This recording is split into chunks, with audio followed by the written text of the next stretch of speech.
এ দুনিয়ার প্রাচুর্য চাই, এ মানসিকতা তোমাদেরকে আখেরাত বিমুখ করে ফেলেছে। দুনিয়া পাওয়ার পরে তোমরা আখেরাতকে অনেকটাই বিস্মৃত, তোমরা ভুলে গিয়েছ। আমাদের বাস্তব জীবনের সাথে আর নাস্তিকদের জীবনের সাথে খুব একটা পার্থক্য নেই।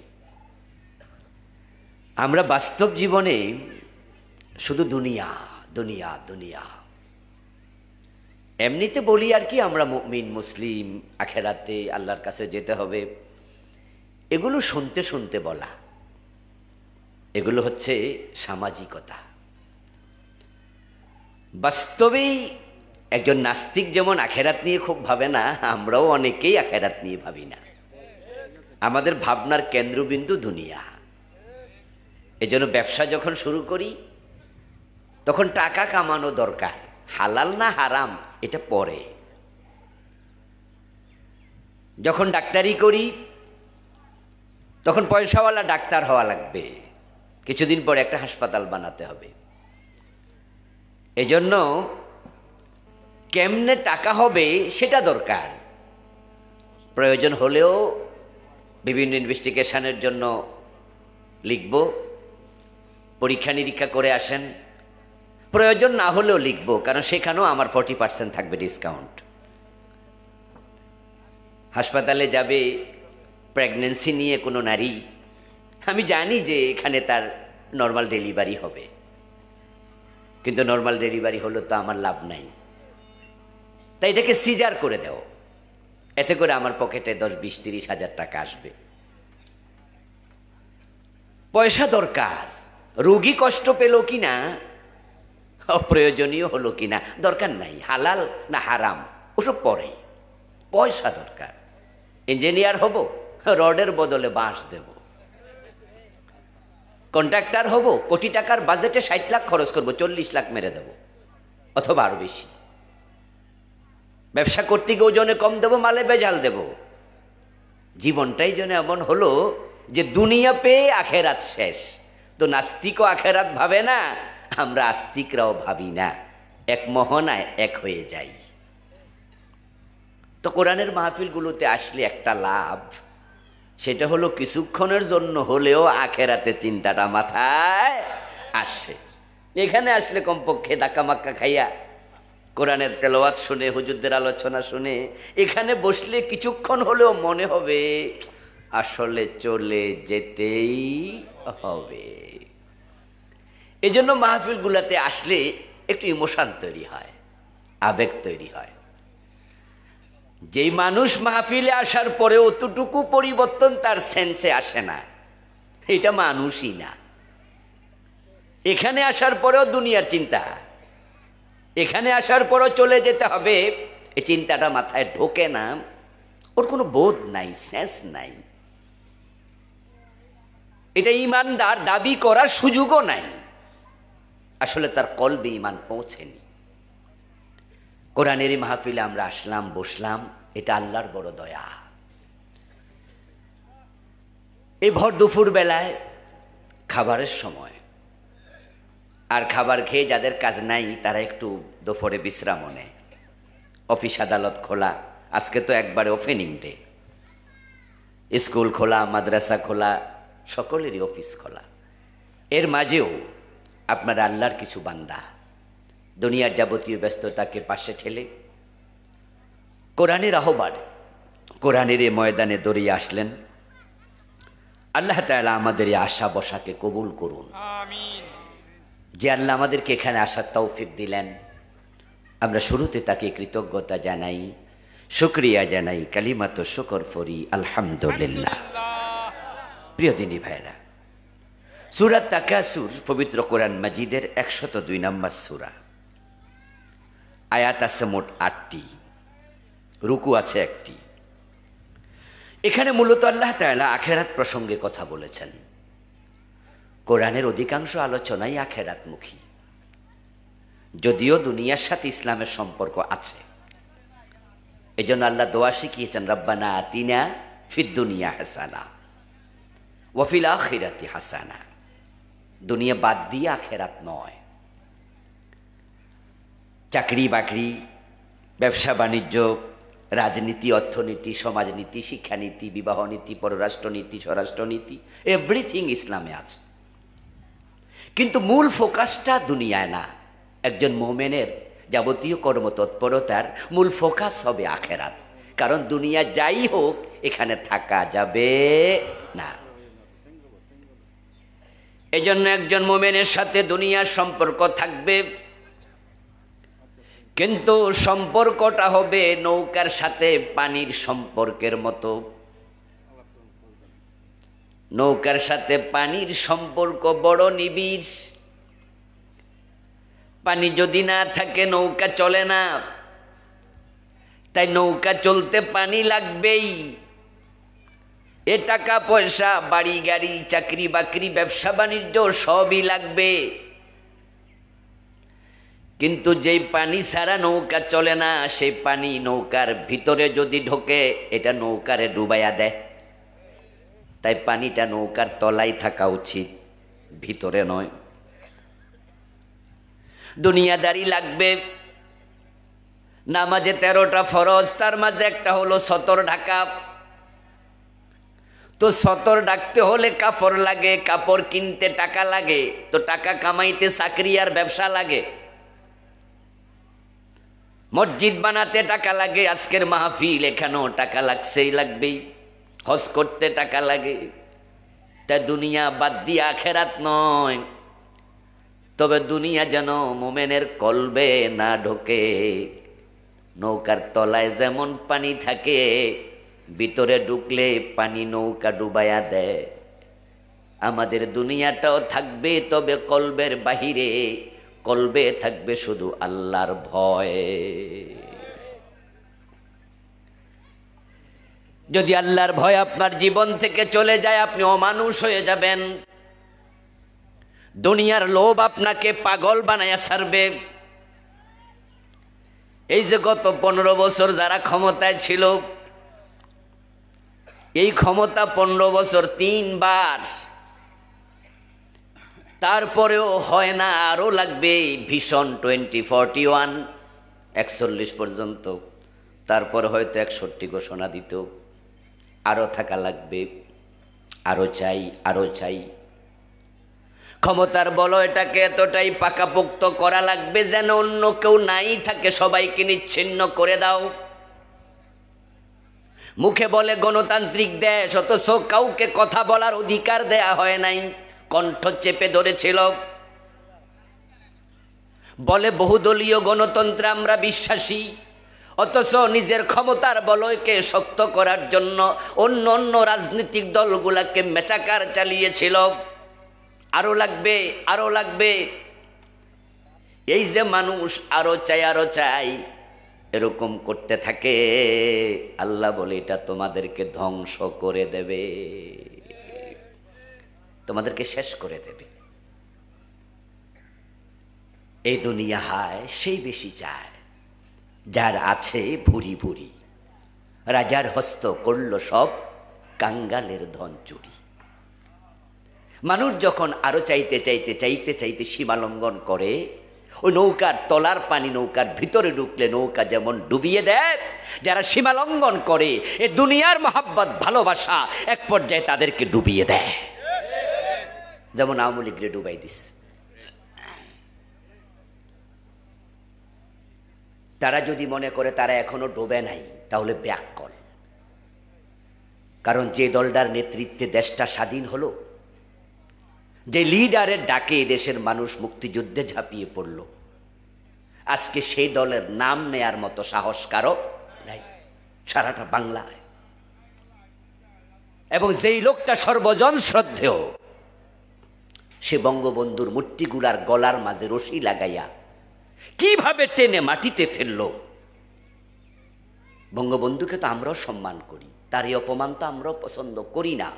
কিন্তু তারা যখন অন্যকে মেচাকার করতে চেয়েছে, তাদের এই আধিক্যতা তাদেরকে ডুবিয়ে দিয়েছে। উনার মূর্তির মাথায় উঠে কেউ না কেউ পসরা পর্যন্ত করেছে। এরপরও কি ডুবেননি? যদি বলে ডুবে নাই, সে তো বেকুফ। নৌকার তলার পানি নৌকার তলায় থাকলে লাভ, এটা ভিতরে ঢুকতে দিও না। দুনিয়া থাকুক আমাদের সাথে জড়িয়ে, কিন্তু সেটা কলবে জায়গা দিও না, সেটাকে জীবনের লক্ষ্য বানাইও না। যে মানুষগুলো দুনিয়াকে জীবনের লক্ষ্য বানিয়েছে, কোনো না কোনো এক পর্যায়ে আল্লাহ তাদেরকে ডুবাইয়া ছেড়ে দেয়। এস আলম গ্রুপ, যে এস আলম গ্রুপ গত 15 বছরে অর্থনীতিতে ছড়ি ঘুরাইছে। বাংলাদেশের অনেকগুলা ব্যাংক তাদের একা নিয়ন্ত্রণে তারা নিয়ে নিয়েছে। শুধু ইসলামী ব্যাংকের 18টি শাখা থেকে এস আলম গ্রুপ বিদেশে টাকা পাচার করেছে 80,000 কোটি। অথচ আজ থেকে 40 বছর পিছনে যান, তখনও তারা প্রতিষ্ঠিত ব্যবসায়ী ছিল। ঢাকা চট্টগ্রাম রোডে যখন এস আলম পরিবহনের গাড়িগুলো চলতো, তখন দেখে আমরা ছোট্ট বয়সে, যখন আমার বয়স তখন 12-13, তখনও দেখতাম এস আলম পরিবহনের গাড়ি ঢাকা চট্টগ্রাম রোডে চলছে।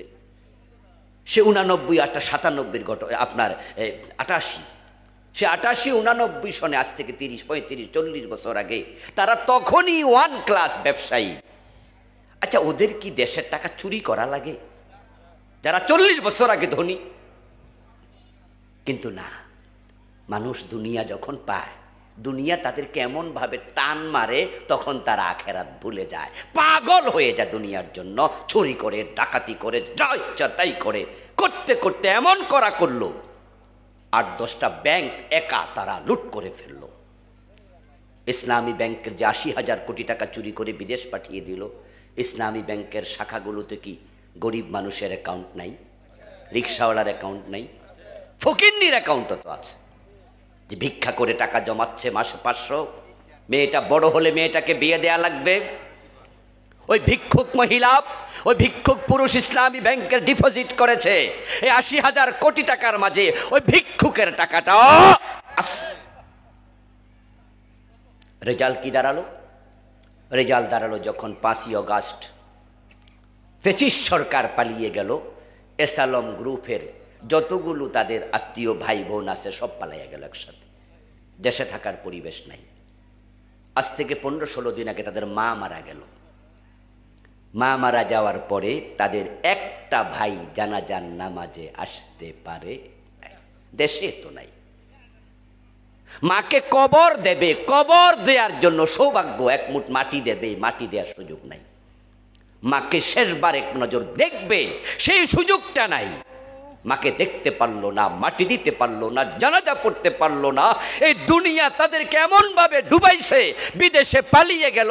এত টাকা লাগে না বেঁচে থাকতে, দুনিয়া এমন বাড়াবাড়ি করবা, আল্লাহ ডুবাইয়া ছেড়ে দেবে। এমন পয়সা আলা হওয়ার চেয়ে ভিক্ষা করে খাওয়া ভালো।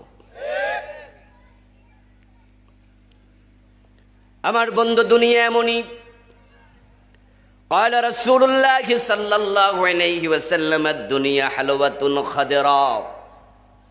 রাসূলুল্লাহ সাল্লাল্লাহু আলাইহি ওয়াসাল্লাম বলেন, দুনিয়া হলো বড় সতেজ, বড় মিষ্টি। আল্লাহ বলছেন, যুজ্জিলা লিন-নাসি হুব্বুশ শাহওয়াতি মিনান নিসাই ওয়াল বানিন ওয়াল কানাতিরিল মুকান্তারাতি মিনাজ যাহাবি ওয়াল ফিদ্দা ওয়াল খাইলিল মুসাওয়ামাতি ওয়াল আনআম। আমি তোমাদের ছেলে মেয়ে, স্ত্রী, পরিবার, পরিজন, সম্পদ, তোমাদের স্বর্ণ অলংকার, তোমাদের চাষের গরু, তোমাদের যে ঘোড়া, আমি এগুলোকে তোমাদের সম্মুখে আকর্ষণীয় করে বানাইছি। সন্তানের মহাব্বত, স্ত্রীর ভালোবাসা, সম্পদের ভালোবাসা তোমাদেরকে খুব করে টানবে। তবে সাবধান, এ ভালোবাসায় নিজেকে ডুবাইয়া দিও না। ওয়াল্লাযীনা আমানু আশাদ্দু হুব্বান লিল্লাহ। আল্লাহ কোরআনের আর এক আয়াতে বলে, এই ভালোবাসাগুলো আমি দিছি, তবে তোমাদের কাছে তোমরা যারা মুমিন, সব কিছুর উপরে আল্লাহর ভালোবাসা প্রাধান্য পাবে। ওয়াল্লাযীনা আমানু আশাদ্দু হুব্বান লিল্লাহ। তোমরা যারা মুমিন, তোমাদের কাছে আমি আল্লাহর ভালোবাসা প্রাধান্য পাওয়া উচিত, এটাই হওয়া উচিত। কারণ ইন্না লিল্লাহি ওয়া ইন্না ইলাইহি রাজিউন, বাংলা অর্থ কি? মানুষ মরলে দোয়া পড়েন, এটা কিন্তু মৃত ব্যক্তির জন্য দোয়া নয়। আপনি ভাবছেন না যে মরা মানুষের জন্য দোয়া করছেন, দোয়া হবে জানাজার নামাজ, সালাতুল জানাজা হিয়া দুআউ লিল মাইয়িত। জানাজার নামাজ হলো দোয়া। তো মৃত্যুর খবর শুনে যেটা পড়লেন সেটা কি? সেটা হলো আত্মস্বীকৃতি। বাংলা অনুবাদ কি? বাংলা অনুবাদ হলো ইন্না লিল্লাহি ওয়া ইন্না ইলাইহি রাজিউন। আমরা সবাই আল্লাহর জন্য। ও বেটা যে মরছে সে আল্লাহর কাছে গেছে, সে একা না, আমাকেও আল্লাহর কাছে যেতে হবে। এটা স্বীকৃতি। আপনাকে আল্লাহর কাছে যেতে হবে। যখন তোমার কেউ ছিল না তখন ছিলাম আমি, যখন তোমার কেউ রবে না তখনও রব আমি। তো যে আল্লাহর কাছে ফিরে যেতে হবে, আল্লাহ বলে ওয়াল্লাযীনা আমানু আশাদ্দু হুব্বান লিল্লাহ। এই বউ, এই ছেলে, এই সম্পদ কেউ তোমার সাথে যাবে না, আমি আল্লাহর সাথে থাকবো। এই জন্য ভালোবাসা হবে সবচেয়ে বেশি কার? আল্লাহর। ভালোবাসাটা যেন আল্লাহর বেশি হয়। কিন্তু আমরা দুনিয়া পাইয়া তো আল্লাহকে ভুলে গেলাম, ভালোবাসা তো দূরের কথা। এখন তো আমরা 5 ওয়াক্ত নামাজও ভালো করে পড়ি না, রমাদানের রোজাগুলোও ভালো করে রাখি না, ব্যবসা করতে গেলে হালাল হারাম বাসি না।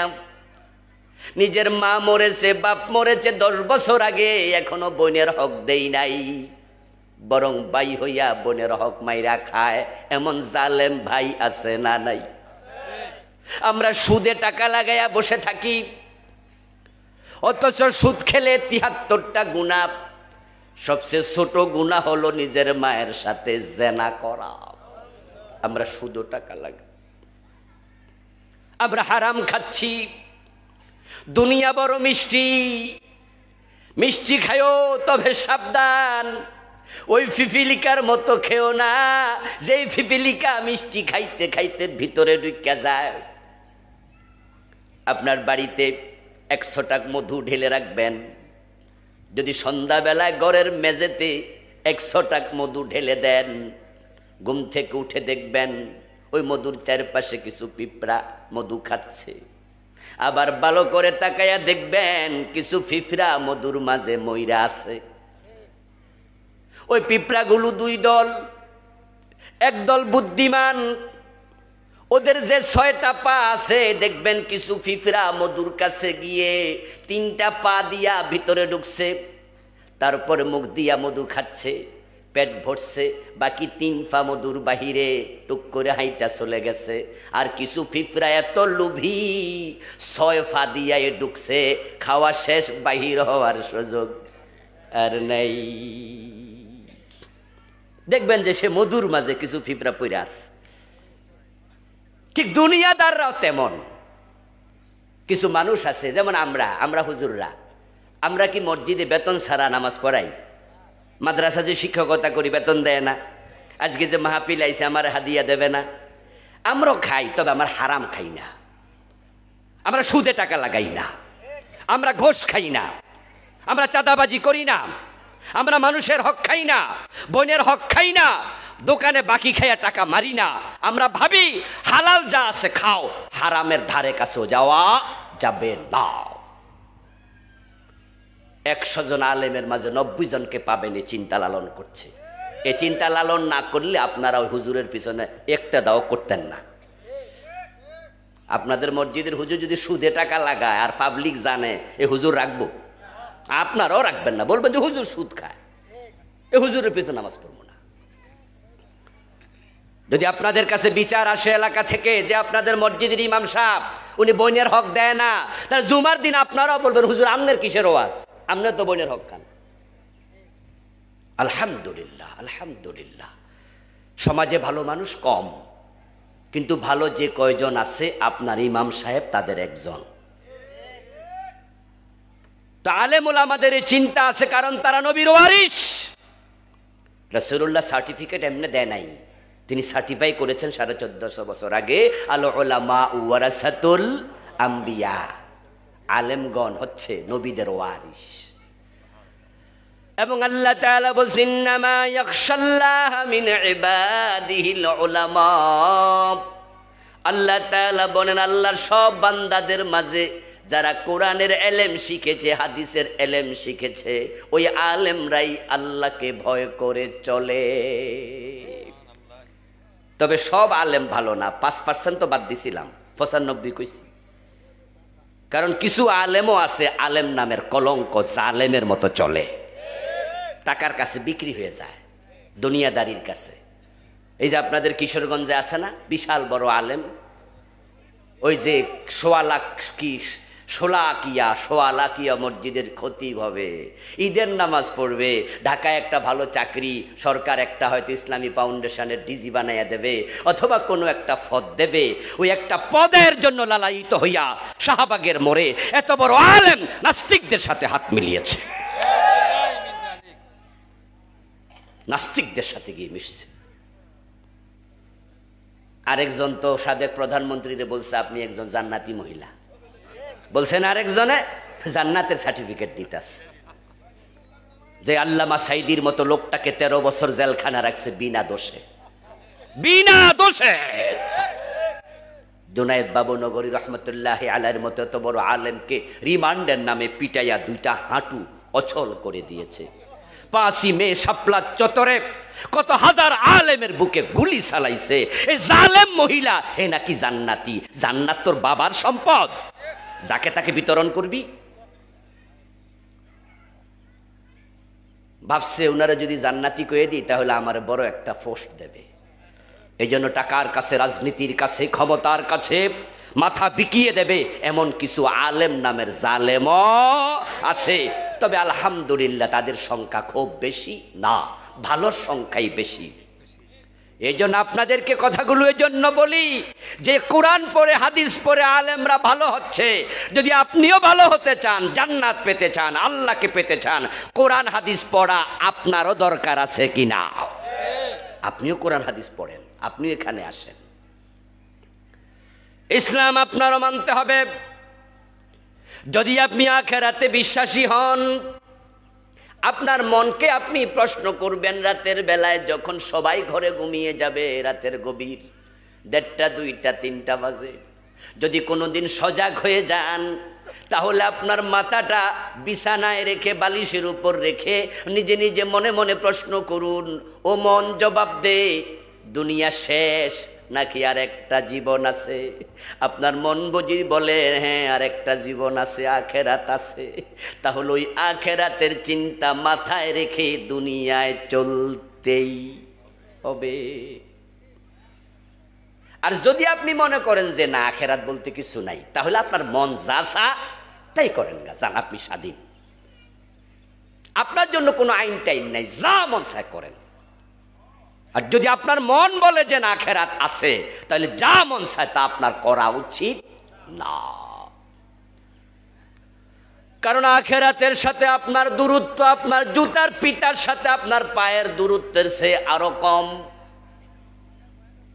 এটা রাসূলুল্লাহর হাদিস। প্রিয় নবীজি সাল্লাল্লাহু আলাইহি ওয়াসাল্লাম বলছে, তোমার পায়ের যে জুতা, ওই জুতার যে ফিতা আছে, ওই জুতার ফিতাটা তোমার পায়ের উপরে থাকে, মাঝখানে খুব ফাঁকা নাই। তোমার জুতার পিতা এবং তোমার পায়ের দূরত্ব যত, আখেরাতের সাথে তোমার দূরত্ব আরো কম। কারণ এমনও হতে পারে নিঃশ্বাস যেটা বের হইছে আরেকটা নেয়ার সুযোগ তোমার নাই। সুস্থ মানুষ মরে গেছে, একবারে কিচ্ছু অসুস্থতা নাই, এমন ঘটনা আছে না নাই? সুস্থ ঘুমাইছে, সকালে আর ওঠে নাই। অফিসে রওনা দিছে, রাস্তা অ্যাক্সিডেন্ট করে মরে গেছে। ও বন্ধু, কে যে কোন দিন হঠাৎ করে চলে যায় বলা যায় না, 1 সেকেন্ডের নেই ভরসা। মরণ ঘাড়ের পরে, বিপুল সম্পদ করছো জড়ো ভোগ বিলাসের তরে। বুলবুল পাখির নেই এসেছিনু হেতা, বেঁধেছিনু বাসা বড়ই মমতায়। সময় হলে শেষ, ছেড়ে পরিবেশ, যেতে হবে সেথায়, নিয়তি যেথায়, হয়তো বাঁশতলায় না হয় গাছতলায়। চোখ যদি এখন বন্ধ হয়, তাহলে সন্ধ্যা আসবে, তুমি নাই। আগামী দিন সূর্য উঠবে, কিন্তু তোমাকে এমন মাটির ঘরে রাখবে যেখানে বিছানা চাদরটাও নাই। রাজনীতি করো কেন? আল্লাহর কোরআনের আইন কায়েমের জন্য কই না না তো কেন করো, ক্ষমতায় যাবে, ক্ষমতায় কেন যাবে, টু পয়সা কামাবে। এমপির সিলমোহর থাকলে ভালো ব্যবসা পাওয়া যায়, ট্যাক্সবিহীন গাড়ি কিনা যায়, এমপি হওয়ার পরে লগোটা ব্যবহার করে ভালো ব্যবসার সুযোগ পাওয়া যায়।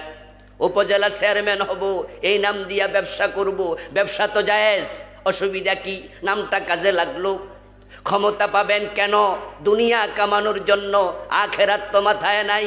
এ দুনিয়া কামাইলেন, এটা নাজায়েজ না, কিন্তু আমার প্রশ্ন হলো কামাইয়া বাড়ি করলেন, কবরে বাড়ি যাবে তো? এই যে জমি কিনলেন, কবরে জমি যাবে তো? তো আখেরাত ভুলে দুনিয়া কেন? কথা তো ছিল আখেরাত কলবে থাকবে, তারপরে দুনিয়া। যেই লোকের প্রতিটি কাজে আখেরাতের চিন্তা মাথায় থাকে না, এক পর্যায়ে তাকে দুনিয়া আসল ট্র্যাকে রাখে না, ধাক্কাইয়া তাকে ধ্বংসের দিকে নিয়ে যায়। চোখ বন্ধ হোক দোস্ত, এসি করা বাড়ি, এসি করা গাড়ি, মার্বেল পাথরের তৈরি তোমার আলিশান বিল্ডিং, টাইলস করেছো দামি, একবারে সুন্দর সুন্দর ফার্নিচার, কিন্তু চোখ বন্ধ হোক সব শেষ, তোমার সাথে দুনিয়ার কোনো সম্পর্কটাই নাই। এমনও হতে পারে দোস্ত, এমন জায়গায় মরবা কবরের মাটিটাও কপালে জুটবে না।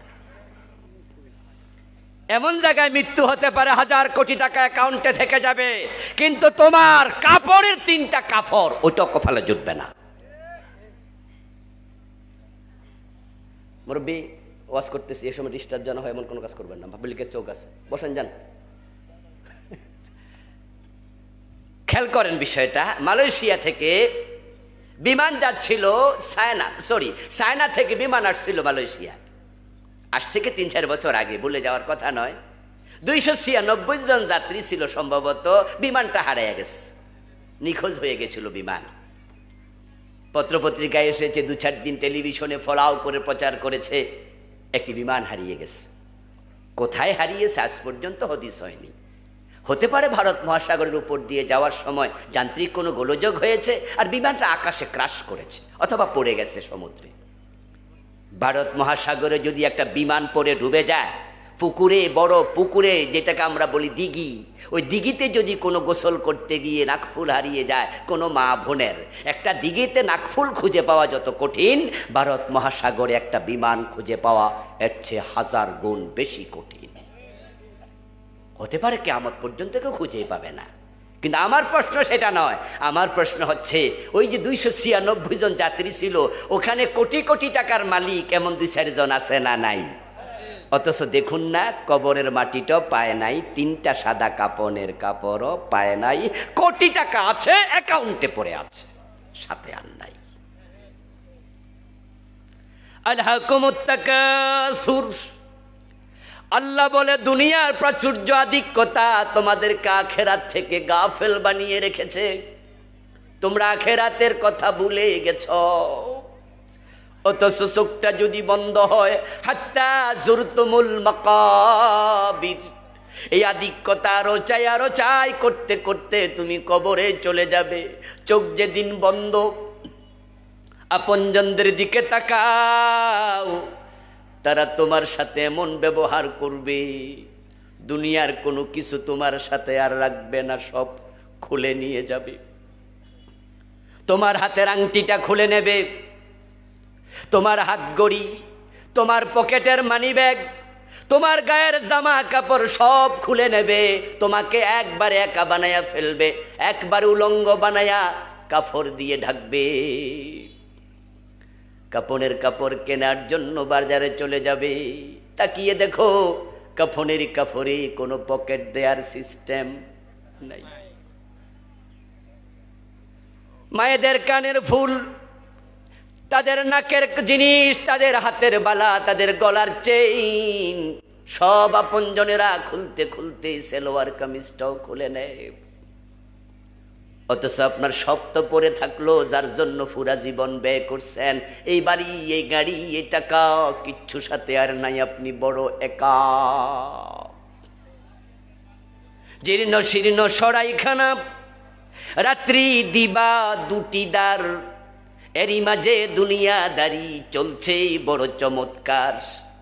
রাজার পরে আসছেন রাজা, সজ্জা কত বাদ্য ধুম, তুচ্ছ এসব কয়দিন বা চোখ বুঝিলে স্বপ্নে ঝুম।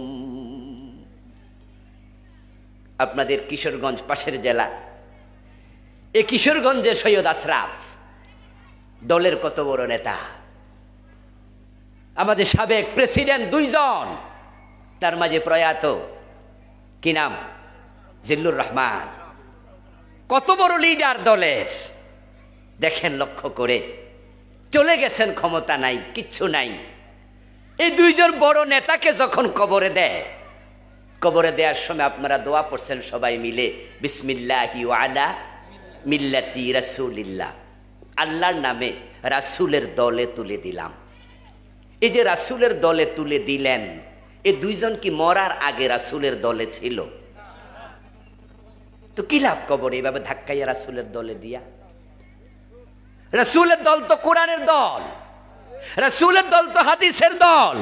রাসূল যখন ক্ষমতায় তখন তো চোর ধরে হাত কাটতেন, ঠিক কি না?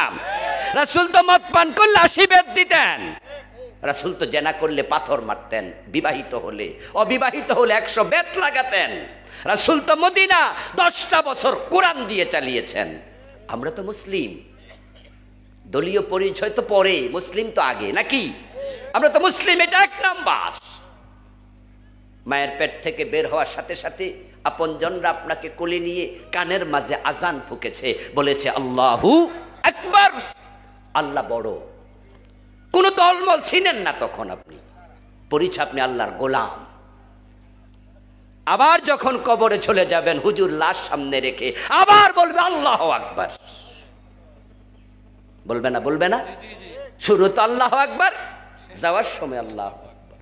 এই মাঝখানে আপনি সময় পেয়েছেন 1 ওয়াক্ত নামাজের মতো, অল্প কিছুদিন, বেশি দিন কিন্তু না। আমাদের দুনিয়ার সময়টা লম্বা নয়, বড় সামান্য, বড় সামান্য। এই জন্য দেখবেন জন্মের পরে আজান আছে, ওই আজানের পরে নামাজ নাই। আবার মরলে নামাজ আছে, সেই নামাজের আজান নাই। কথা কি বোঝেন? জন্মের পরে কোলে নিয়ে আজান দিছিল, কিন্তু এই আজানের পরে কোনো নামাজ পড়ছে? আবার মরে যখন যাবেন তখন নামাজ হবে, ওই জানাজার আগে আর আজান দেবেন। আজান তো হয়েছে, এখন কিসের আজান? 1 ওয়াক্ত নামাজ, ওই সময় বেশি তুমি সময় পাও নাই। দুনিয়ার লম্বা হায়াতের নবী হযরত নূহ আলাইহিস সালাম, জিবরিল আমিন উনাকে জিজ্ঞাসা করছেন, ইয়া আতওয়ালান নাস ইয়া আতওয়ালাল আমবিয়া উমরা কাইফা ওয়াজাদতা দুনিয়া? قال قدار لها بابان دخلت في منها وخرجت فيها। দুনিয়ার সবচেয়ে বড় হায়াতওয়ালা নবী নূহ, দুনিয়াকে আপনি কেমন দেখলেন? নূহ আলাইহিস সালাম শুধু দ্বীনের দাওয়াত দিছে 950 বছর, তাহলে হায়াত আরো বেশি ছিল নিশ্চয়ই। তিনি দাওয়াতে দিছে 950 বছর। এই জন্য জিবরিল আমিন বলছে, ও নবী, সবচেয়ে বড় হায়াতওয়ালা, দুনিয়ার ব্যাপারে আপনার একটু কনসেপ্ট জানতে চাই, কেমন পেয়েছেন দুনিয়াকে? নূহ আলাইহিস সালাম বলেন, আমার কাছে মনে হয়েছিল দুনিয়া হচ্ছে 2 দরজাওয়ালা একটা ঘরের মতো, আমি এক দরজা দিয়ে ঢুকেছি, আর এক দরজা দিয়ে বের হয়ে গেছি। আর আমরা কয় বছর পাবো? 30, 40, 50, 60, 100। অথচ আপনি এটা পেয়ে পাগল হয়ে গেলেন। এই জন্য আল্লাহ তাআলা বলছে, পাগল হইও না। قال النبي صلى الله عليه وسلم كن في الدنيا كأنك عابر سبيل। দুনিয়া এমন ভাবে থাকো যেন তুমি দুনিয়া একজন মুসাফির, মুসাফিরের মতো থাকো। কারণ মুসাফির চলতে থাকে, চলতে থাকে। মুসাফির তখন যতক্ষণ সফরে থাকে। আমরাও আসলে সবাই সফরে আছি, রওনা দিয়েছিলাম রুহের জগৎ থেকে আমাদের গন্তব্য জান্নাতের দিকে। এই মাঝখানে যতগুলো স্টেশন, সবগুলো বিশ্রামাগার, এখানে স্থায়ী না, আছেন কাল নাই। রুহের জগতে ছিলেন, অনেক দিন ছিলেন, আমরা জানি না কতদিন ছিলাম। কারণ রুহ বানাইছে আল্লাহ সবগুলো একসাথে।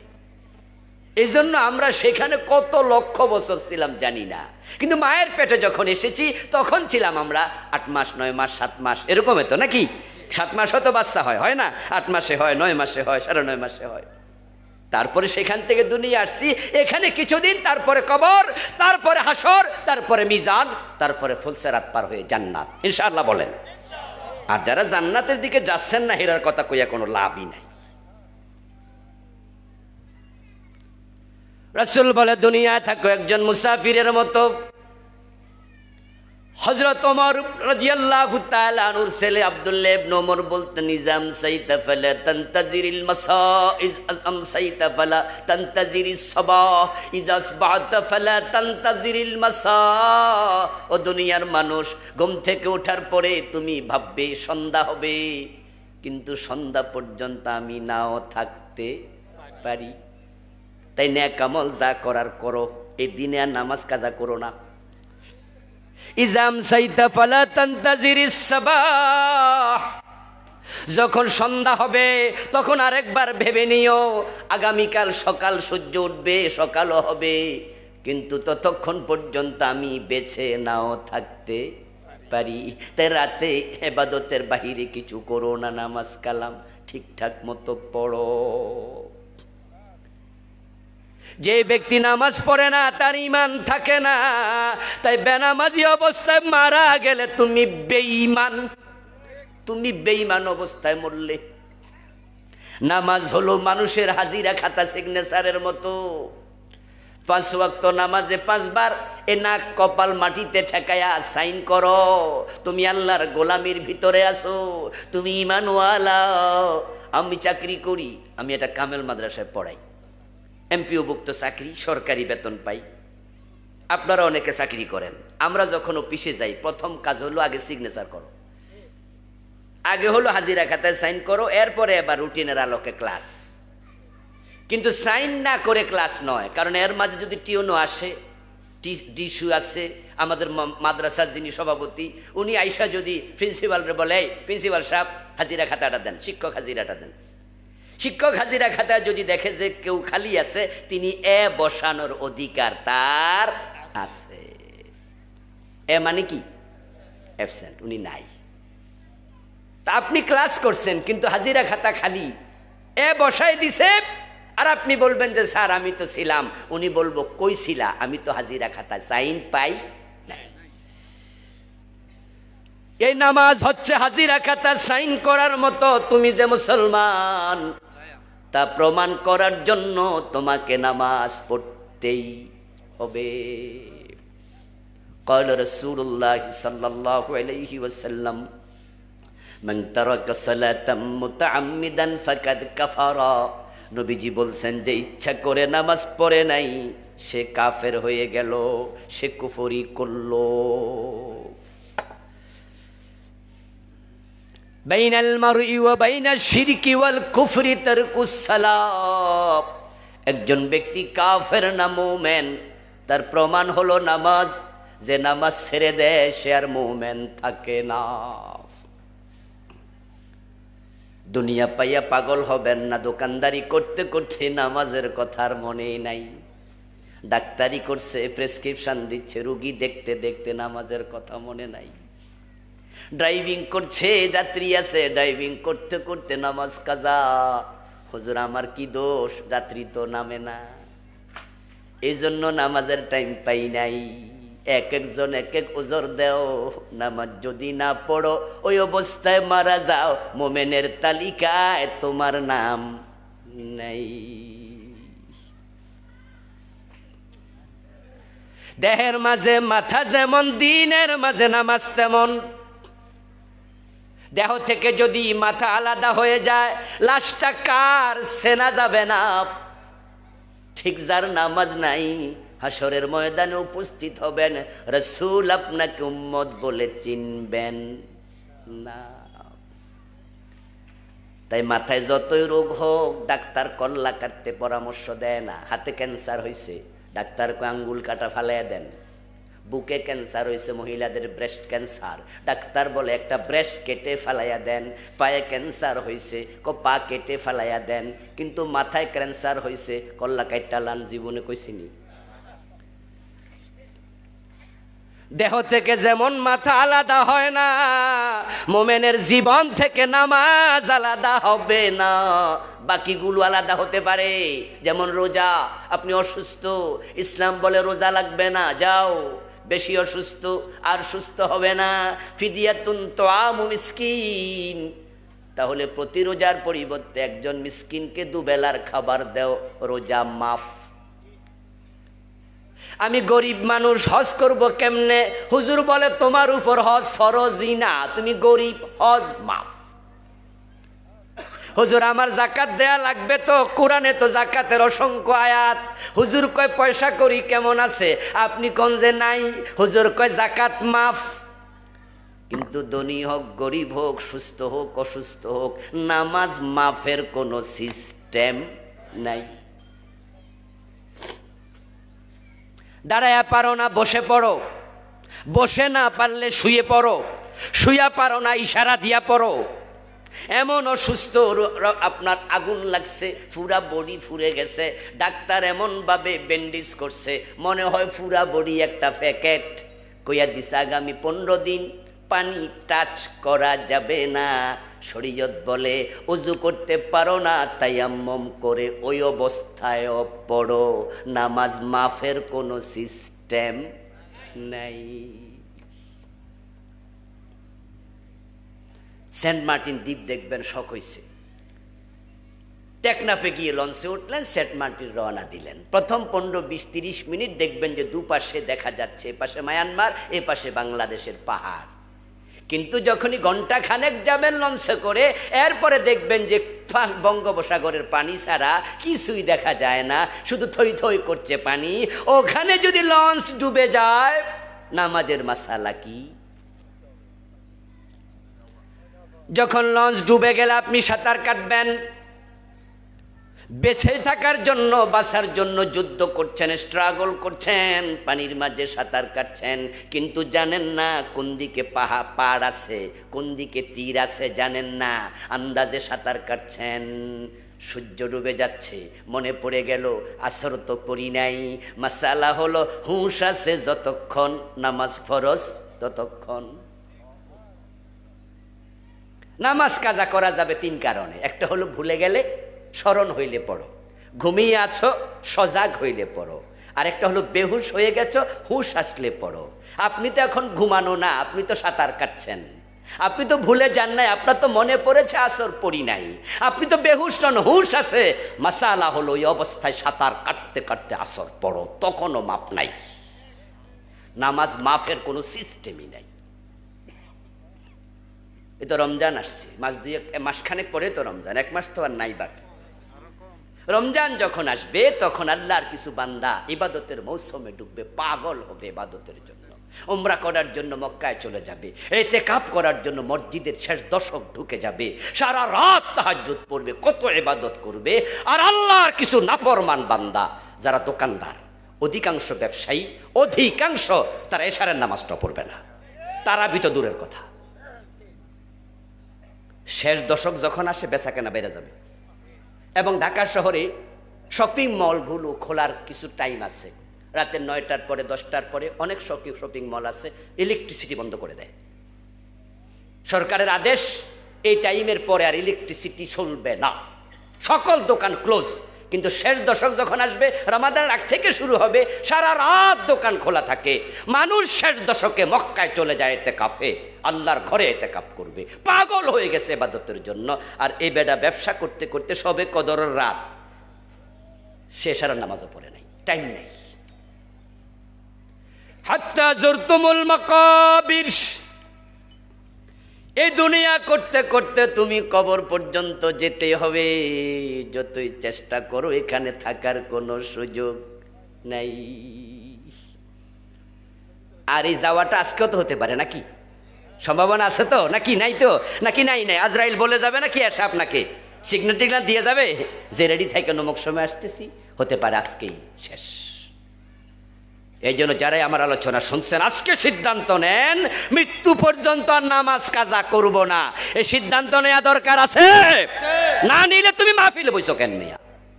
সময় নষ্ট করো? সিদ্ধান্ত নিতেই হবে আপনাকে, যদি আখেরাতে বিশ্বাসী আপনি হন। আর ফেরেশতা যখন পাবে, এখন তো স্বাধীন, এখন তো আপনি খুব ভালো আছেন, কিন্তু কোরআন মাজিদ আল্লাহ তাআলা বলছে ওয়ালাউ তারা ইয ইয়াতাওয়াফাল্লাযীনা কাফারুল মালাইকা ইয়াদরিবুনা উজুহাহুম ওয়া আদবারাহুম ওয়া যুকু আযাবাল হারিক। বেনামাজি অবস্থায় মারা যাইবা, ফেরেশতা দেখার সাথে সাথে তোমাকে চেহারার মাঝে, পিঠের মাঝে জাহান্নামের আগুনের তৈরি চাবুক দিয়া পিটাতে শুরু করবে। তুমি নাফরমান, তুমি আল্লাহর ফেরারি বান্দা, পলায়নরত বান্দা, তুমি ফেরারি আসামি। তোমাকে ফেরেশতা খুঁজে বেড়াচ্ছে। এই জন্য নামাজ নামাজ নামাজ, মৃত্যু পর্যন্ত এক ওয়াক্ত নামাজ যেন কাজা না হয়। সিরিয়াস। হাত্তা জুরতুমুল মাকাবির, চলছি আমরা কবরের দিকে।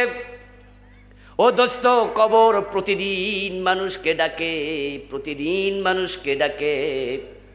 যেই কবরে আপনি যাবেন ভাবছেন এটা মাটির গর্ত, এটা আপনার ভুল ভাবনা। قال رسول الله صلى الله عليه وسلم إن القبر روضة من رياض الجنة أو حفرة من حفر النار। নবীজি বলছেন তোমরা যেটাকে মাটির গর্ত ভাবো, এটা মাটির গর্ত নয়, এটা কারো জন্য জান্নাতের টুকরা, কারো জন্য জাহান্নামের অগ্নিকুণ্ড। এটা এক বড় মারাত্মক জায়গার নাম। প্রিয় নবী মেরাজে গেলেন, ওই রাতে তিনি জান্নাত দেখলেন, জাহান্নাম দেখলেন, মালাকুত দেখলেন, জাবারুত দেখলেন, সব তিনি দেখলেন। আল্লাহ ওনাকে জান্নাত জাহান্নাম সহ সব সফর করাইছে। নবীজি বলেন মা রাআইতু মানজারান কাত্তু ইল্লা ওয়াল কবরু আফজাউ মিনহু। আমি যত ভয়াবহ দৃশ্য দেখেছি, কবরের মতো জঘন্য জায়গার আমি দেখি নাই। কবর বড় মারাত্মক জায়গা। ইন্না হাযিহিল উম্মাহ তুবতালা ফি কুবুরিহা ফালাউলা আল্লা তাদাফানু লাদাউতুল্লাহ আন ইউসমিআকুম মিন আযাবিল কবরিল্লাযী আসমাউ মিনহু। নবীজি সাল্লাল্লাহু আলাইহি ওয়াসাল্লাম বলছেন আমি তো কবরের আযাব কবরের উপর থেকে দেখি। কবরের তলায় যারা শাস্তি পায় তাদের চিৎকার আমি নবী আমার কানে শুনি। আমার মাঝে মাঝে মন চায় আমি আল্লাহর কাছে দোয়া করি, আল্লাহ আমার উম্মত গুলাকে শাস্তি শোনাও, এক নজর দেখাও। তারা যদি কবরের আযাব দেখতো, তারা অপরাধ করতো না, হারাম খাইতো না, নামাজ কাজা করতো না। মাঝে মাঝে মনে আসে দোয়াটা করে ফেলি, কিন্তু করি না, কারণ কবরের আযাব দেখলে তোমরা আপনজন কবরে দিতে রাজি হতে না। যার আমল যেমন তার কবর হবে ঠিক তেমন। এখন আমলকে ভালো করে দোস্ত, না হয় উপায় নাই, উপায় নাই। যাদের কবর খারাপ হবে, কবরের শাস্তি এত মারাত্মক। রাসূলুল্লাহ সাল্লাল্লাহু আলাইহি ওয়াসাল্লাম বলেছেন ফেরেশতা প্রশ্ন করবে, জবাব দিতে পারবে না, তখন ফেরেশতা বেরিয়ে যাবে, যাওয়ার সাথে সাথে কবর তাকে এমন চাপ মারবে হাত্তা তাখতালিফা আদলাউহু। কবরের প্রথম শাস্তি হলো ওই ফেরেশতা বেরিয়ে যাওয়ার সাথে সাথে এমন জোরে চাপ দেবে পাজরের হাড্ডি এক পাশেরটা আরেক পাশেরটার ভিতরে ঢুকে যাবে।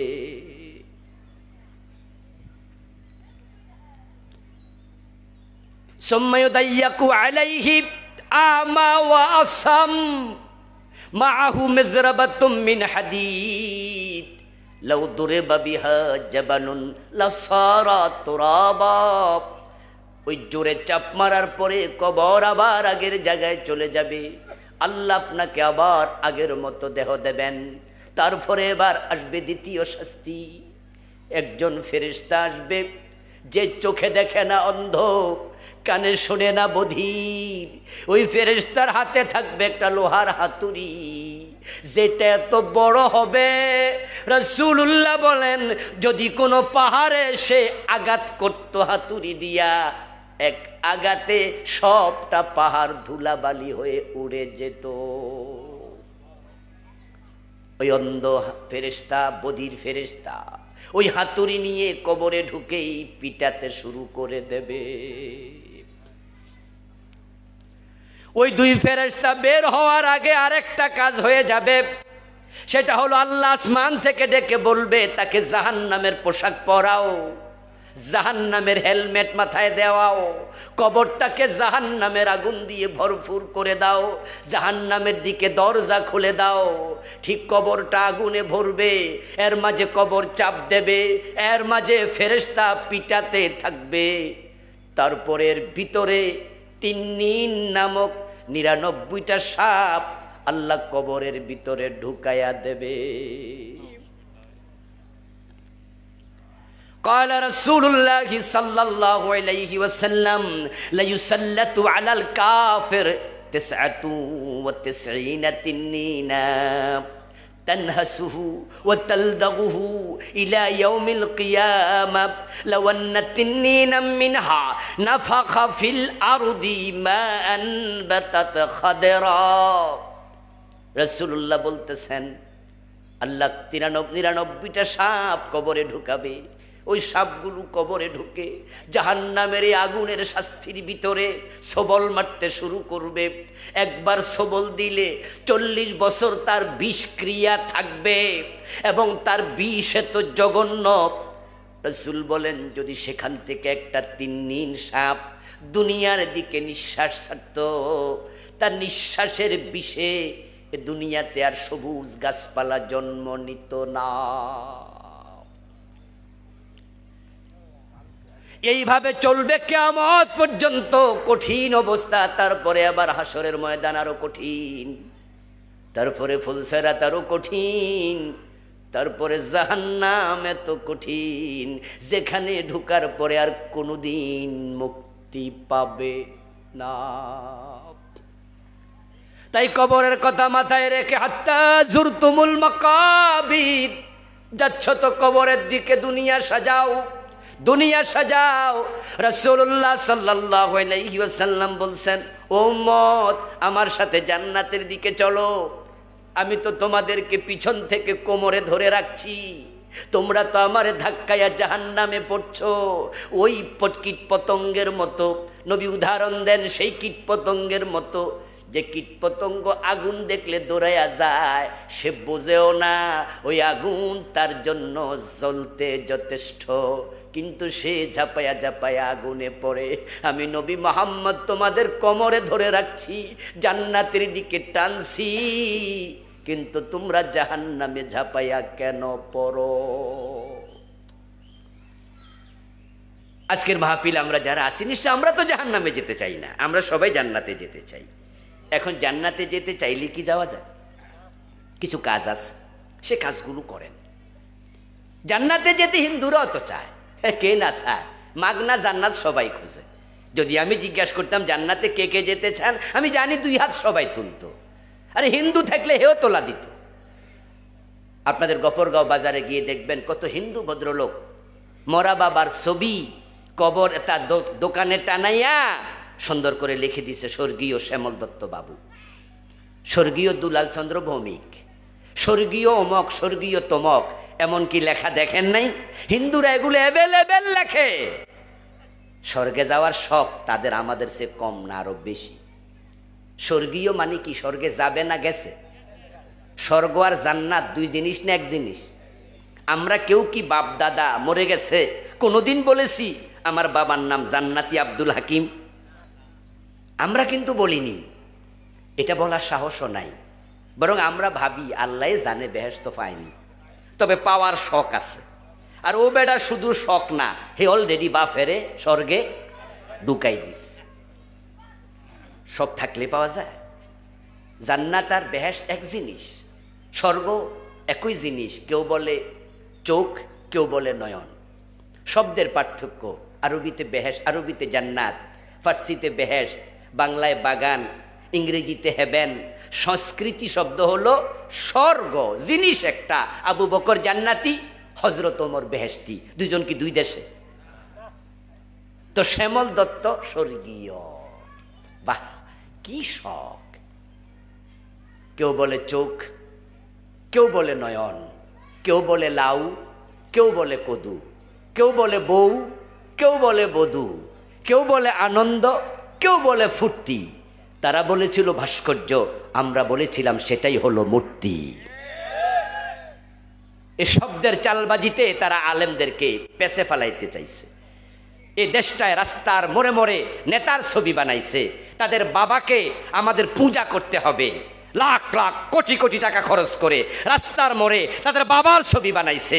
আমরা মানা করছি মূর্তি বানাইও না, মূর্তি বানাইলে ফেরেশতা আসে না। নবী মুসলমান, ইব্রাহিমের সন্তান, নবী ইব্রাহিম মূর্তি বানাইতে আসে নাই, ভাঙতে এসেছে। হযরত শাহজালাল মূর্তি ভেঙেছে, মূর্তি বানায় নাই। নবী মুহাম্মদ সাল্লাল্লাহু আলাইহি সাল্লাম 360 মূর্তি মক্কা বিজয়ের পর ভেঙেছে, তিনি বানান নাই। তা আমরা কেন বানাবো? এটা হিন্দুদের কাজ, তারা বানাক। তখন তারা বলছে, এই হুজুররা আপনারা এসব বোঝেন না। আমি আজকেও দেখেছি ফেসবুকে, কে জানি ছাড়ছে আমাদের নারায়ণগঞ্জের শামীম ওসমানের বক্তৃতা। শামীম ওসমান সাহেবের বক্তৃতা আজকে দেখেছি, পুরান বক্তৃতা। উনি বলতেছে, হুজুররা আমাদেরকে ইসলাম শিখায়, এটা মূর্তি না, এটা ভাস্কর্য। হুজুররা বোঝে না ভাস্কর্য। বললো, আমিও তো কোরআন পড়ি, দিনে 2 বার কোরআন পড়ি, তাহাজ্জুদ পড়ি প্রতি রাতে 70-80 রাকাত। বলছে না? বলছে না? উনি বুঝাচ্ছে যে উনি অনেক আল্লাহওয়ালা। আমরা বুঝি না মূর্তি আর ভাস্কর্যের পার্থক্য। অন্ধকে হাইকোর্ট দেখায়।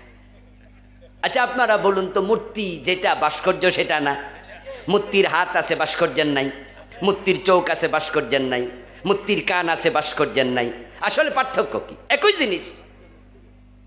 আর ওরা বললো যে না, এটা ভাস্কর্য, এটা মূর্তি না। শব্দ চেঞ্জ করো কেন? এটা তো চালবাজি, ধোকাবাজি, প্রতারণা। সুদে টাকা লাগাইছে। চাচারে ভাতিজা কয়, চাচা মানুষ তোমার নিয়ে সমালোচনা করে, আমারও কয় তুই সুদখোরের ভাতিজা।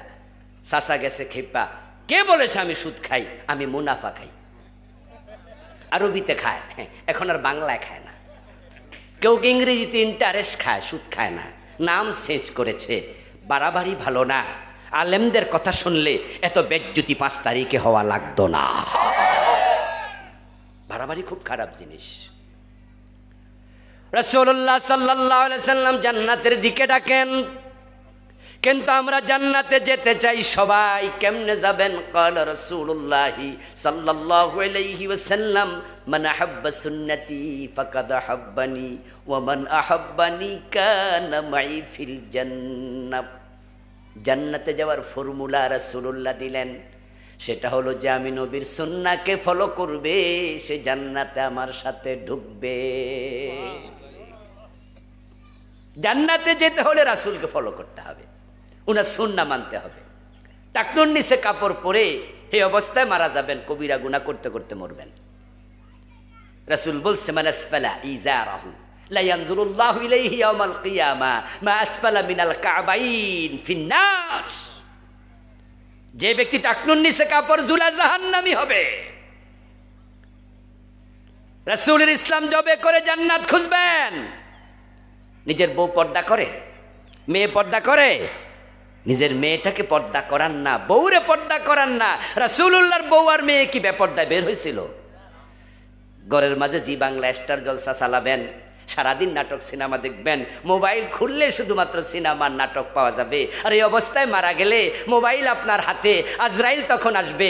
আজরাইল তো দেখবে যে কি চাইতেছে, এমন মায়ের দেবে সোজা বানাই ফেলবে তারের মতো।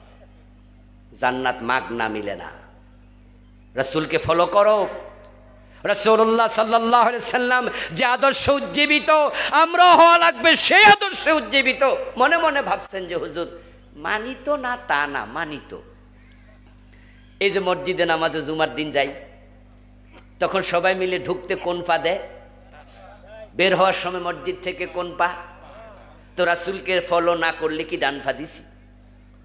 এই যে রমজান মাস আসতেছে হুজুর, 10 দিন আমি একা, হাফেজ সাহেব 2 জনরে খাওয়াই।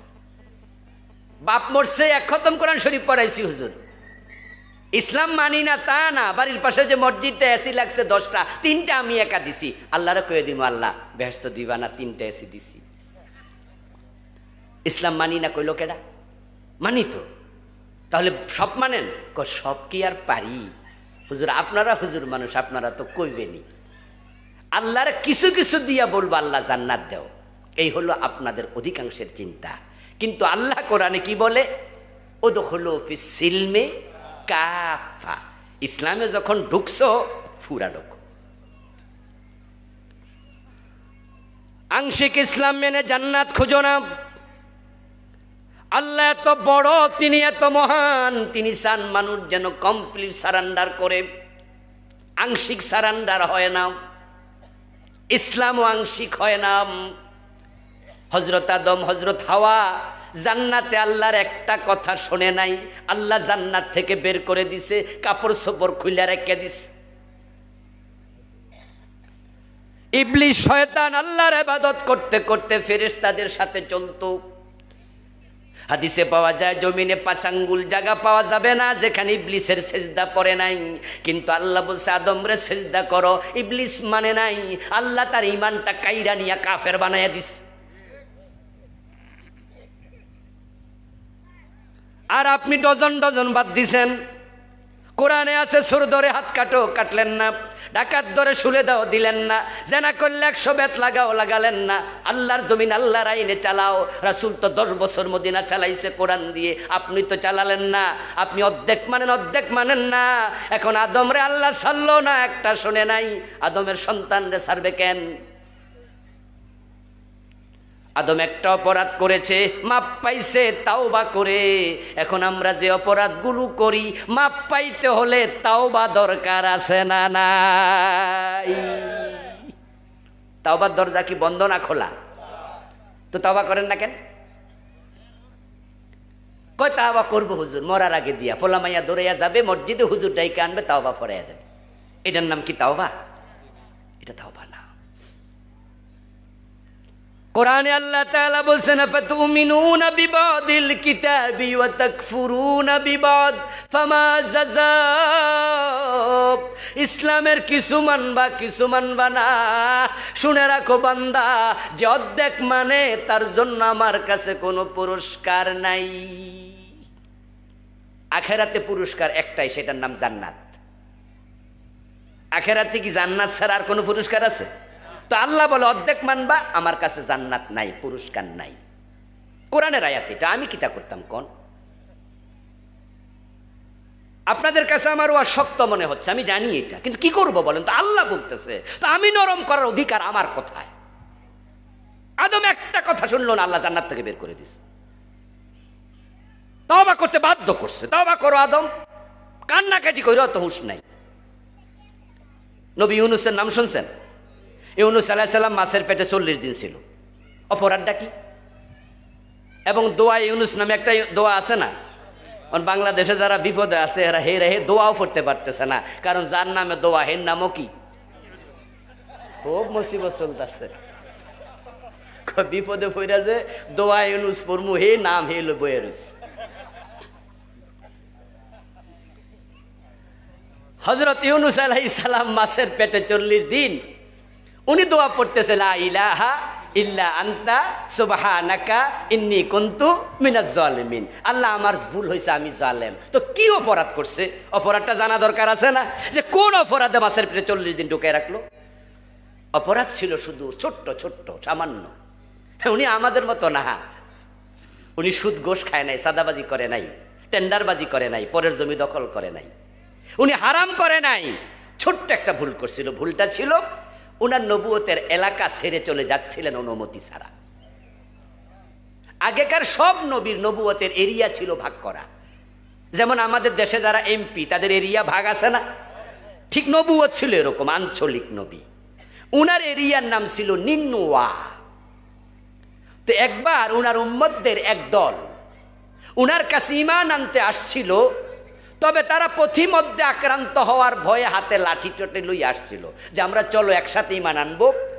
এখানে একটা ঘটনা আছে, আমি সেদিকে গেলাম না। উনার কাছে কেউ রিপোর্ট করলো যে একদল লোক লাঠি লই আপনার বাড়ির দিকে আসতেছে। তো উনি মনে মনে ভাবছিল ওরা মনে আমারে মারতে আসছে, কারণ এর আগে একটু তাদের সাথে উনার হট্টক হয়েছিল। উনি মনে মনে ভাবলো জান বাঁচান ফরজ, আরে আগে বাঁচা লই তারপরে নবুয়ত। এখন উনার এলাকা ছেড়ে পালিয়ে যাবেন, সাথে একটা নদী। উনার অঞ্চলটা ছিল ইরাকের একটা অংশে, নিনুয়া ইরাকের একটা অংশ। ওই পাশে নদী ছিল যেটার নাম ফোরাত। ওই ফোরাত নদী পার হইয়া ওই পাশে যাবেন, দিয়ে দেখেন নৌকা দাঁড়ায় আছে, কিছু মানুষ উঠছে, তারাও নদী পার হবে। তিনি আল্লাহরে জিজ্ঞাসা করতে পারতেন, আল্লাহ ওরা তো লাঠি লইয়া আসতেছে, আমারে মারবে, আমি কি মায়েরই খাইয়াও থাকবো নাকি আমি হিজরত করব? তারপরে গেলে ভালো ছিল, কিন্তু আল্লাহর সাথে পরামর্শ করেন নাই। নৌকায় উঠছে, আল্লাহ কই ইউনূস কোথায় যাও? তোমার না এলাকা এটা, কার অনুমতি নিছ? যেতে দেব না। নৌকা টালমাটাল, অথচ নদীর মাঝে কোনো ঘূর্ণিঝড় নাই। লোকজন বুঝছে নিশ্চয় কেউ অপরাধী এখানে আছে, পরে খুঁজা খাইজা উনারে বাইর করে ফেলাই দিচ্ছে। কোরআনে আল্লাহ বলেন ফালতাকামাহুল হুত ওয়া হুয়া মুলিম, ফালতাকামাহুল হুত ওয়া হুয়া মুলিম। বড় একটা মাছ, আমি বলেছি যা যা ইউনূস রে গিলে ফেল। চকলেট যেমন বাচ্চারা গিলে ফেলে, মাছটা ইউনূসকে টুপ করে গিলে ফেলেছে। এখন মাছের পেটে যাইয়া দেখে আন্ধার অন্ধকার, কিরে আইলাম কই? মনে পড়ে গেছে আমার রব আমার উপর নিশ্চয়ই বেজার। লা ইলাহা ইল্লা আনতা সুবহানাকা ইন্নী কুনতু মিনাজ জালিমিন। বলতে শুরু করলো, আমার রব তুমি ছাড়া কোনো ইলাহা নাই, তুমি পুত পবিত্র, আমি জালেম, আমি অন্যায় করছি, আমারে মাফ করে দাও। 40 দিন পরে আল্লাহ মাছের কয় যা যা বমি করে দে। ইউনূস আলাইহিস সালামকে মাছ বমি করে দিয়েছে নদীর তীরে। কোরআনের অন্য আয়াতে আল্লাহ বলেন ফালাউলা আন্নাহু কানা মিনাল মুসাব্বিহিন লালাবিসা ফি বাতনিহি ইলা ইয়াউমি ইউবাসুন। ইউনূস যদি মাছের পেটে তাসবিহ না পড়তো, ইন্নী কুনতু মিনাজ জালিমিন না বলতো, আমি কিয়ামত পর্যন্ত মাছের পেটে তাকে বন্দি করে রেখে দিতাম। ভুল করছে কয়টা? আদম করছিল কয়টা? আমরা করছি কয়টা?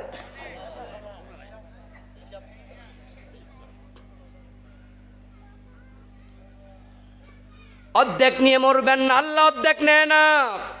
এই যে কিছু মানি বাকিটা মানি না। 92% মুসলমানের দেশ, কোরআনের আইনে কেন চলবে না? কেন চলবে না আমি তো বুঝি না। আপনারা ব্রিটিশ থেকে আইন হাওলাত নেন কেন? কোরআনে আইন আছে না? এটা আমাদের জন্য যথেষ্ট না? হাদিসে আছে না? যথেষ্ট না? ব্রিটিশরা তো সব ধান্দাবাজ ছিল, ওরা আইন বানাইছে চোর ধরে জেলে দাও। আচ্ছা আপনারা সবাই মিল্লা যে আইনটা মানলেন, আপনাদের একটু বোঝা দরকার না? চোর তো খারাপ মানুষ, চোর তো আমরা কেউ পছন্দ করি না। হেরে দে দইরা জেলে দিলেন, জেলে 6 মাস থাকলো, ভাত খাইছে কার? সরকারের টাকা পাইলো কই? তো আমরা কি সরকারের চোরের ভাত খাইতে টাকা দিছি? কারণ চোর তো খারাপ মানুষ। হেরে যে 6 মাস জেলে দিলেন, বেটা বিদ্যুৎ ব্যবহার করে না, লাইট ফ্যান, বেটা বিল দেয়, 3 বেলা খায় না, টাকা দেয়, গোসল করতে পানি খরচ হয়, পানির টাকা দেয়। তো বেটারা 6 মাস যে খাওয়াইলেন, আমরা টাকা দিছি চোরের খাওয়াইতে। 6 মাস পর যখন বেটা বাইর হইল, তখন কি আল্লাহর ওলি হইয়া বাইর না ডাকাতি হয়ে বাইর? তো আরো খারাপ হেন হইল। কি হলো এটা? বরং ইসলাম দেখেন কত সাইকোলজিক্যালি কত আপগ্রেড, কত চমৎকার। যদি চোর চুরি করে খাদ্যের অভাবে, ইসলামের নির্দেশনা হলো হাত কাটা যাবে না। অভাবে চুরি করলে হাত কাটা যাবে না। আমাদের এই পাইকারি ওয়াজ শুনে অনেকে মনে মনে বলে, খাইছি রে, ইসলাম তো খুব কঠিন, হাত কাটা ফেলবে। ও দোস্ত, অভাবে চুরি করলে হাত কাটবে না। হযরত আলী বলেছেন, তিনি খলিফা ছিলেন, ইসলামী রাষ্ট্রের প্রধান ছিলেন। তিনি বলছেন, কোন রাষ্ট্রে যদি খাদ্যের অভাবে, রুটির অভাবে কেউ চুরি করে, চোরের হাত কাটবে না, ওই রাষ্ট্রপ্রধানকে অপসারণ করো। যে খাদ্যের অভাব মিটাতে পারে না, রাষ্ট্রপ্রধান থাকার অধিকার তার থাকে না।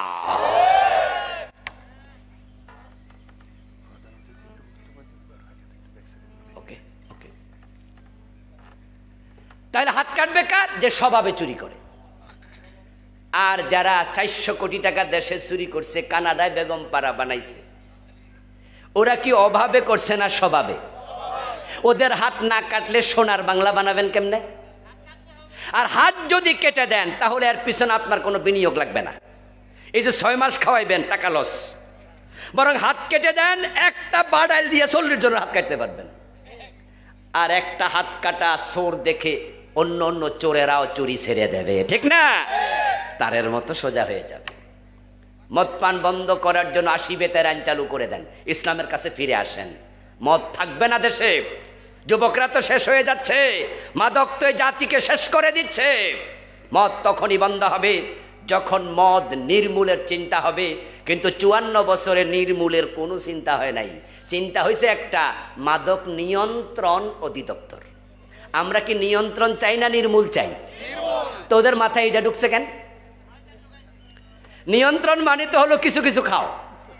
এই ড্রাইভার নিয়ন্ত্রণে গাড়ি চালাও। যখন 100 মাইলে চালায় আমরা ধমক দিই, এই ড্রাইভার আস্তে চালাও, নিয়ন্ত্রণ করো। নিয়ন্ত্রণ মানে কি স্টার্ট বন্ধ করে দাও? মানে হলো 40-এ চালাও, 50-এ চালাও, 60-এ চালাও। তো মাদক নিয়ন্ত্রণ মানে কিছু কিছু খাও। সেরাটনে খাও, হোটেল সোনারগাঁতে গিয়ে খাও, রেডিসনে গিয়ে খাও, সেখানে মদের বার আছে, নাচার জন্য নর্তকী আছে। গরিবের ছেলে মদ খাবে, পুলিশ নিয়ে ঠ্যাঙ্গানি মারবে। আর ধনীর ছেলে সেরাটনে খাবে, সেখানে সেলুট দেবে। 2 রকম আইন দিয়ে মাদক বন্ধ হবে না। ওমরের মতো 80 বেত চালু করো, সোজা হয়ে যাবে। মদ্যপানের অপরাধে প্রিয় পুত্রকে নিজ করে মেরেছ দোররা, মরেছে পুত্র তোমারই চোখের পরে। আসুন না আমরা ইসলামের দিকে ফিরে আসি, আখেরাতে চিন্তা মাথায় রাখি। দেশটা আমাদের হাতে আছে, যেই চালাক ঘুরে ফিরে আমরাই চালাবো। 54 বছর যারা চালিয়েছে, আগামীবার তারাই তো চালাবে। কোনো হিন্দু বৌদ্ধ প্রেসিডেন্ট হবে না ইনশাআল্লাহ, কোন ইহুদি খ্রিস্টান প্রধানমন্ত্রী হবে না। ঘুরে ফিরে আমাদের হাতে আমরা 92% মুসলমান। আমরা যদি একমত হয়ে যাই, ডক্টর কামালের লেখা এই ব্যর্থ সংবিধান দরকার নাই, কোরআনকে সংবিধান বানায়া দাও। কথা উঠেছে সংবিধান সংস্কার করো, কথা উঠেছে এটাকে নতুন করে লিখো। অন্তর্বর্তীকালীন সরকার বলছে সংস্কার লাগবে, কমিটি বানাইছে। 18 বার তো সংস্কার হয়েছে, লাভ কি হলো? যে লাউ সেই কদু। 18 বার সংস্কার কোনো লাভ হয়নি। কোরআনের দিকে ফিরে আসো। কোরআন এমন এক কিতাব যেটা দুনিয়ায় শান্তির গ্যারান্টি দেয়, আখেরাতে নাজাত, মুক্তি, জান্নাতের গ্যারান্টি দেয়। আল্লাহ তাআলা আখেরাতের কথা মাথায় রেখে আমাদের সকলকে কোরআনমুখী, হাদিসমুখী হওয়ার তৌফিক দিন। সবাই বলেন আমিন।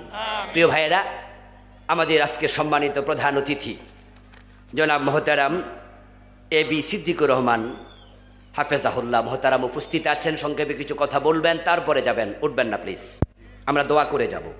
এর মাঝে মাহফিল কমিটি একটু সহযোগিতা চেয়েছেন। কিছু ভাই